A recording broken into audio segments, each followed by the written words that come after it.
e kin ji ariyogo.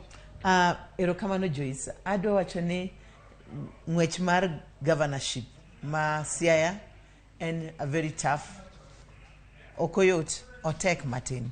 Otek matin kech wan gi two very competent candidates. Gumbo and competent, James Agre Orengo and competent. To Gumbo no seringo before. My James Orengo ringo for the first time. To mano Gumbo ringo gira sanga. The margin no kuduonga inya. Aneno margin nen kaka 14,000 votes. Mano kuduonga inya. Kwa neno nsiya wangi 500,000.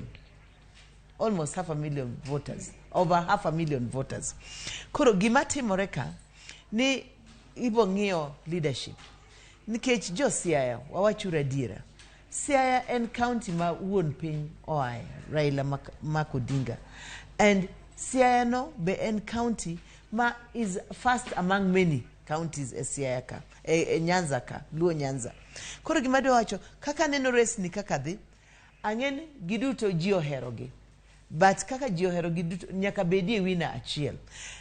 Ang'en otek ni James Agre Orengo, nikech en mokwongo, lakini ng'at running mate mare, Oduol, denge kaka chon waluonge. An Oduol nwaringo 2013. To Oduol notimo maber kabisa. Actually, in actual sense, Oduol dobed governor ma Siaya. Dino maka luet baba. Anyway, no biro nrasange mokao. So, Oduol the running mate mar Orengo onge kaka siasa de.